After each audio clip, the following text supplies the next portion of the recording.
अपने देश का कानून क्या बोलता है? An accuse is innocent until proven guilty, मतलब कि जब तक क्या दोष सिद्ध ना हो जाए तब तक जो अपराधी है वो अपराधी नहीं, निर्दोष है। यहाँ पर दोस्तों पर ऐसा नहीं होता। इस पॉक्सो के एक्ट में चार्जशीट लगी है, चैलेंज करो, कोई भी डॉक्यूमेंट को आप चैलेंज कर सकते हैं, करो। दोस्तों पॉक्सो जैसे जो केसेस होते हैं ना, ये बड़े सीरियस किस्म के केसेस होते हैं जिसमें कि आपको पूरी जानकारी होती नहीं है। और मैंने कई बार देखा है कि कई सारे लोग अपनी पूरी जिंदगी जोड़ी हुई जो कमाई होती है या फिर ये मान लीजिए अपना बहुत सारा वक्त इस केस के पीछे लगा देते हैं, पूरी जिंदगी तहस नहस उनकी हो जाती है, क्योंकि इस केस में बहुत ज्यादा कन्विक्शन रेट है दोस्तों। मतलब कि जितने भी केस दर्ज होते हैं बहुत सारे लोगों को सजा बुल जाती है। सजा बुलने वाले केसेस बहुत सारे हैं। पॉक्सो में एक बहुत बड़ी समस्या भी है, क्योंकि जो हमारा प्रेजम्पशन बोलता है, प्रेजम्पशन ऑफ गिल्टी, जो सेक्शन 29 बोलता है कि अगर किसी भी व्यक्ति का, मतलब किसी का अगर नाम आता है पॉक्सो केस में, तो यही माना जाएगा, कोर्ट उसको यही मानेगा कि इसने वो अपराध किया है। जबकि दूसरे जो मामले होते हैं उसमें ऐसा नहीं माना जाता।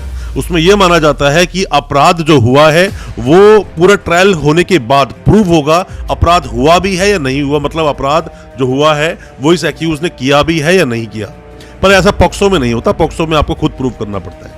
ऐसे कई सारे सवाल जो आप मुझसे लगातार पूछते हो, हमेशा बोलते हो कि सर मेरी बेल कब तक होगी, मेरा कोई भाई जेल में है, वो बेल कब तक मिल पाएगी उसे, उसके ऊपर सेक्शन 4 लगा है, 6 लगा है, 8 लगा है या 10 लगा है, सर बेल कब तक हो सकती है। हमारे वकील साहब बोल रहे हैं कि बेल अगली डेट पर ही हो जाएगी। दोस्तों इन सब बातों को आप जब पूछते हो, इससे पहले आपको कुछ फैक्ट्स पता होने चाहिए। मैंने पॉक्सो पर बहुत सारी वीडियोस बनाई हैं और ज्यादातर वीडियोस को अगर आप अच्छे से सुनोगे तो पूरा पॉक्सो एक्ट ही आपको दोस्तों समझ आ जाएगा। पर मैं आज अपनी इस वीडियो के माध्यम से 5 कुछ ऐसी बातें बताऊंगा कि वो अगर आपको पता होगी तो पॉक्सो केस के बारे में बहुत कुछ आप जान पाएंगे, समझ पाएंगे। और अगर कोई ऐसा केस चल रहा है जिसमें कि आपके कोई भी जानकर सके संबंधी का नाम आया है, तो आप ऐसे केसेस पर और ज्यादा ध्यान से फाइट कर पाएंगे और अपने उस व्यक्ति को जेल से निकाल पाएंगे। मैं बताऊंगा आपको 5 प्रिकॉशंस आपको कौन कौन से लेने हैं। उन सबको जानने के लिए दोस्तों बने रहिए हमारे इस वीडियो के साथ। दोस्तों आप कोई भी नए वकील साहब हैं, कोई भी लॉ स्टूडेंट है, या फिर आप पर केस हुआ है पॉक्सो का, या फिर आपका कोई दोस्त, सगा संबंधी या जानकार कोई भी जेल में है पॉक्सो केस में, उसकी बेल नहीं हो रही है, या फिर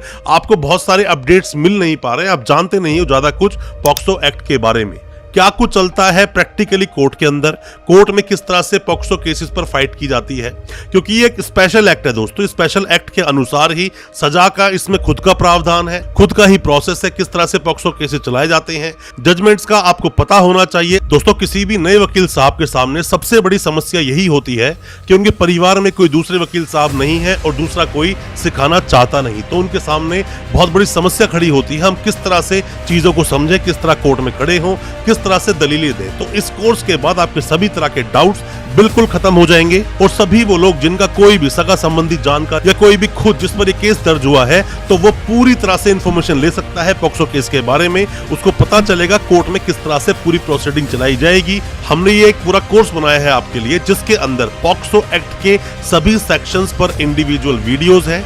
प्रैक्टिकली कोर्ट में केस चलता है आप ये भी जान पाएंगे, जजमेंट्स मिलेंगे, आपको अपने केस को लड़ने में बहुत आसानी हो जाएगी। और पूरा पॉक्सो एक्ट जो बार बार पढ़कर भी आपको याद नहीं होता है, वो हमारी वीडियोस के माध्यम से आपको सब कुछ समझ आ जाएगा। इस कोर्स को जरूर अवेल करें। 11,000 जिसकी फीस है, सब डिटेल से मेंशन है, और पूरा पॉक्सो एक्ट का निचोड़ हमने इस कोर्स में डाल दिया है, जिसमें कि दोस्तों कंप्लेंट होने से लेकर और जजमेंट तक किस तरह सजा होती है। क्योंकि पॉक्सो एक्ट के बारे में आपको पता होगा, जितने भी लोग इसमें फंसते हैं, इसमें कन्विक्शन रेट बहुत ज्यादा हाई है, बहुत ज्यादा लोगों को सजा हो जाती है। 10 साल 20 साल की उम्र कैद तक का प्रावधान हालांकि इसके अंदर मेंशन है। तो आप इस कोर्स को जरूर लें अगर किसी भी तरह से आप पॉक्सो केस में फंसे हैं, या फिर अगर आप पॉक्सो एक्ट के बारे में डिटेल में जानना चाहते हैं, इस कोर्स को अभी अवेल करें। दोस्तों इस कोर्स को आप कभी भी कहीं भी अपने फोन में, डेस्कटॉप में, लैपटॉप में किसी भी तरह से एक्सेस करके पॉक्सो एक्ट की पूरी जानकारी ले सकते हैं। दिए गए नंबर पर आप व्हाट्सएप करें, आपको सभी डिटेल्स भेज दी जाएगी। दोस्तों हालांकि पॉक्सो की अगर हम बात करें, पॉक्सो जो एक्ट आया 2012 में, इसमें एक अमेंडमेंट भी आया 2019 में। 2012 में और 2019 के जो अमेंडमेंट बीच की जो मैं बात करूं, इसमें क्या हुआ कि 12 जब ये एक्ट आया, 19 तक तो चलो बात ठीक थी कि यहां पर 10 साल की सजा भी होती थी, 7 साल की सजा भी होती थी। और 2019 के बाद के जितने भी अपराध रिपोर्ट हुए, उसमें सेक्शन 6 में आप देखोगे तो मिनिमम 20 साल की सजा का प्रावधान है। और बहुत सारे मामले आपको सेक्शन 6 के ही मिलते हैं कि वहां सेक्शन 6 लगवा दिया पॉक्सो में, और 76 साथ में उसमें लग जाता है। दोस्तों अगर ये वीडियो आपको अच्छा लग रहा है तो अभी इस वीडियो को लाइक करें, ताकि इसी तरह की लाइक से हमें मोटिवेशन मिल सके और प्रोत्साहन मिल सके इसी तरह की लीगल अवेयरनेस की वीडियोस आप तक पहुंचाने के लिए। और आप अगर पहली बार आए हैं हमारे इस चैनल पर, पहली बार देख रहे हैं हमारे इस वीडियो को, हमारे चैनल को अभी सब्सक्राइब करें, साथ में लगा बेल आइकन जरूर दबा दें, ताकि इसी तरह की लीगल अवेयरनेस की वीडियोस आप तक पहुंच सके सबसे पहले। अब दोस्तों बात क्या है, 20 साल मिनिमम सजा जो कि लाइफ इम्प्रिजनमेंट तक हो सकती है। 19 से पहले के जो अपराध थे उसी वक्त के कानून के अनुसार उन्हें सजा दी जाती है। पहली बात तो ये कि जो सजा का जो गैप है, सजा का जो अंतर है, ये बहुत बड़ा है। इस बात को आपको ध्यान रखना चाहिए। जिस अपराध में मिनिमम 20 साल की सजा की बात की जा रही है, आपको क्या लगता है कि ऐसे अपराध में आपका नाम आए और 20 दिन में आप बेल लेकर बाहर आ जाओगे?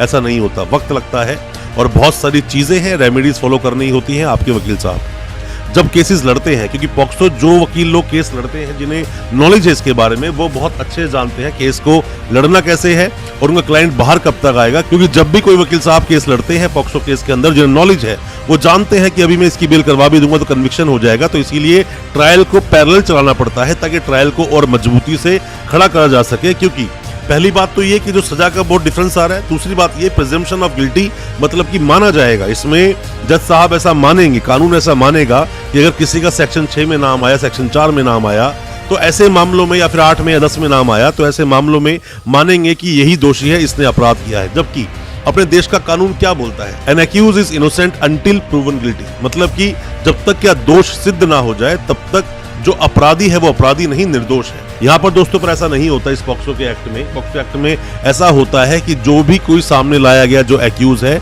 वही अपराधी है, ऐसा मानकर केस को चलाया जाएगा।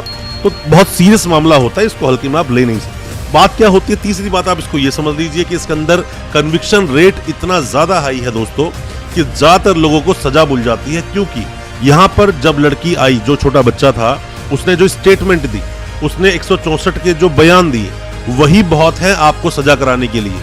आप सोच रहे हो कि मेडिकल का सहारा ले लूंगा, दोस्तों मेडिकल की बात अलग है, जो स्टेटमेंट बच्चे ने दी है वो बहुत है। यहाँ पर आप ऐसे ऐसे डिफेंस अपने लिए रेडी कर लेते हो कई बार कि जो आपको फंसवा देते हैं। मैंने तो ये भी देखा है, कंसेंट ले लेते हैं लोग कि लड़की की उम्र 16-17 साल है या 15 साल है, चलो कंसेंट का मामला बनाते हैं। दोस्तों कंसेंट के मामलों से आप सजा से नहीं बच सकते।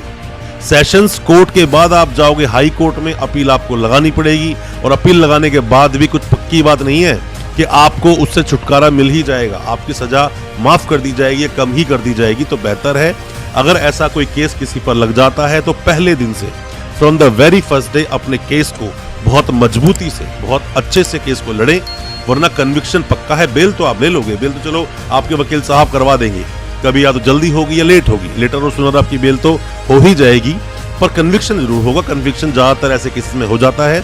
अपने केस को बहुत ही ज्यादा मजबूती से लड़ें, अपने वकील साहब से भी कहें, और हर डेट को आप इंपॉर्टेंट समझें, किसी भी डेट को आप हल्के में ना लें। और अगर हो सके, अगर कोई भी ऐसे लीगल रेमेडी निकलती है जिससे कि पॉक्सो हट सकता है, तो जरूर हटवाने की कोशिश करें। कई बार ऐसा होता है कि टाइम को देखना पड़ता है। जैसे मेरे पास एक केस आया था, जिस केस में कि 2012 से पहले का वो मामले की बात की जा रही थी। घटना उस वक्त हुई तो ऑब्वियसली बात है यहाँ पर हमारे फंडामेंटल राइट्स हिट कर जाते हैं, तो यहाँ पर पॉक्सो नहीं लगता है। ऐसी कमियां आपको ढूंढनी होंगी, एफआईआर को पढ़ना होगा, चार्जशीट को पढ़ना होगा, और साथ में ही जो इन्वेस्टिगेशन की आईओ साहब ने, उनकी चार्जशीट में भी जो कमियां होती हैं उसको आपको चैलेंज करना होगा। चार्जेस को चैलेंज जरूर करो, चार्जशीट लगी है चैलेंज करो, कोई भी डॉक्यूमेंट को आप चैलेंज कर सकते हैं, करो। पर जैसे भी आपको अपने एक्यूज को बचाना है, कोई भी जो वकील साहब मेरी वीडियो सुन रहे हैं, मैं आप सभी को बताना चाहूंगा कि आप अपने एक्यूज को बचाना है तो उसके लिए आपको, अगर वो निर्दोष है तो उसके लिए आपको जितने भी एफर्ट्स लगाने पड़े, चाहे जितने भी एफर्ट्स लगाने पड़े, आउट ऑफ द लिमिट भी तो भी लगाने चाहिए, कोशिश पूरी करनी चाहिए। पर जो दूर लोग बैठे हैं, मतलब हम तो चलो दिल्ली में है, तो यहाँ पर क्या है कि सुप्रीम कोर्ट भी पास में ही, हाई कोर्ट हमारे बहुत पास में है। जो लोग दूर बैठे हैं, सुप्रीम कोर्ट तक पहुंचने में उन्हें वक्त लग सकता है, पर मैं बता दूं सुप्रीम कोर्ट भी अगर आपको जाना पड़े तो चले जाना चाहिए, फिर चाहे रिवीजन हो चाहे वो अपील हो, आपको जाना चाहिए। 164 के बयान बहुत कीमती होते हैं। मैं आपको बता रहा हूँ चौथे पॉइंट में कि जब भी कभी आप बेल लगाते हैं दोस्तों, सिर्फ बेल ना करें, मतलब बेल के पीछे ना लग जाएं कि बस बेल चाहिए पॉक्सो केस में, बेल दिलाओ। आपको ट्रायल पर ध्यान देना पड़ेगा। और अगर बार बार अपने वकील साहब को आप प्रेशर करते रहेंगे तो वकील साहब भी प्रेशर में आके केस को गलत तरीके से लड़ेंगे और वहां कन्विक्शन आपका बिल्कुल हो सकता है। कन्विक्शन रेट बहुत हाई हो जाता है। बेहतर है आपके वकील साहब अगर समझदार हैं उन्हें पॉक्सो के बारे में अच्छी नॉलेज है, पॉक्सो के अच्छे केसेस वो लड़ते हैं, तो आपको आपके केस से वो बिल्कुल निकाल देंगे। आपको डरने की जरूरत नहीं है, बेल भी होगी और बरी भी हो जाओगी केस से, इतना आपको घबराने की जरूरत बिल्कुल नहीं है। बस ये है कि जैसी एफआईआर हुई, एफआईआर गलत है तो उसको चैलेंज करें, चार्जशीट लगी, चार्जशीट में कमियां है चैलेंज करें, आपके चार्जेस बनते हैं, मतलब चार्जेस जब फ्रेम होते हैं, चार्जेस फ्रेम में भी अगर कुछ गलतियां हुई है, त्रुटियां हुई हैं, तो उसको भी आप जाके रिवीजन में डालें, चैलेंज करें। हो सकता है कहीं ना कहीं आपको कोई ना कोई सॉल्यूशन मिल ही जाएगा, बट ट्रायल पर विशेष ध्यान दें, सिर्फ बेल ना करें। साथ में ही लड़की के जो बयान हुए, मतलब लड़की ने जो पहले कंप्लेंट, जो एक इन्फॉर्मेशन जो आती है किसी पुलिस वाले के पास, फिर वह कंप्लेंट से एफआईआर बनती है, उसके बाद 164 के बयान होते हैं। 164 के बयान को बहुत अच्छे से देखना चाहिए, कॉन्ट्रडिक्शन है या नहीं, या फिर क्या शुरू में बोला गया, क्या एफआईआर में लिखा है, क्या 164 में आ रहा है, ये बहुत सारी बातें। कई बार तो ऐसा होता है कि सिर्फ और सिर्फ, मतलब ये समझ लीजिए एक रंजिश के तहत भी एफआईआर लॉन्च कराई जाती हैं, जो पॉक्सो केसेस बन जाते हैं और बाद में कई साल तक एक व्यक्ति को जेल में रहना पड़ जाता है। तो मेरा मानना है जो 5 बातें मैंने आपको बताई हैं, क्या क्या प्रिजम्पशन ऑफ गिल्टी का है, 3, 5, 7, 9 में जो डेफिनेशन लिखी है पॉक्सो एक्ट के, ये बहुत ज्यादा प्रॉब्लम क्रिएट कर देती हैं आपके लिए। साथ में ही क्या होता है कि जो सजा बढ़ गई 2019 से, वो भी आपके लिए बहुत ज्यादा एक नेगेटिव रोल प्ले करती है। सेक्शन 6 में कम से कम 20 साल की सजा है, लाइफ इम्प्रिजनमेंट तक का प्रावधान दिया हुआ है। साथ में ही तीसरे नंबर में मैंने बताया कि बहुत बड़ा एक हाई कन्विक्शन रेट है पॉक्सो में, केस को ध्यान से लड़ना चाहिए। मैंने बोला कि सिर्फ बेल ना करें, केस के ट्रायल पर भी ध्यान दें, वरना तो बेल नहीं होगी और आपको बाद में कन्विक्शन भी हो जाएगा। और 5वें पॉइंट मैंने आपको बताया कि जो कंप्लेंट आती है पुलिस के पास, एफआईआर करती है, 164 के बयान को भी बहुत अच्छे से देखें और जितना हो सके तो आप देखें कि कहीं पर भी, मतलब जो एफआईआर हुई अगर गलती है तो चैलेंज करें, चार्जशीट को चैलेंज करें, जो चार्ज फ्रेम होते हैं उन्हें चैलेंज करें, अगर आपको लगता है उनसे आप निकल सकते हैं। कोई भी दोस्तों किसी भी तरह की जानकारी चाहिए, सलाह आप चाहते हैं तो हमसे आप कॉन्टैक्ट बिल्कुल कर सकते हैं, हम आपकी उससे मदद जरूर करेंगे और कोशिश करेंगे आपकी प्रॉब्लम से आपको बाहर निकालने की। अब कोई भी सगा संबंधी जानकर कोई भी अगर जेल में है या पॉक्सो केस लग गया है तो आप हमें कमेंट बॉक्स में कमेंट करना, हम आपको रिप्लाई उसका जरूर करेंगे। और ये वीडियो आप अपने दोस्तों, परिजन, परिवार तक शेयर जरूर करें ताकि वो भी अपने आप को कानूनी जानकार बना सके। और हमारे चैनल को सब्सक्राइब करे बिना बिल्कुल मत जाना। बहुत बहुत शुक्रिया दोस्तों, धन्यवाद हमारे इस वीडियो के साथ बने रहने के लिए।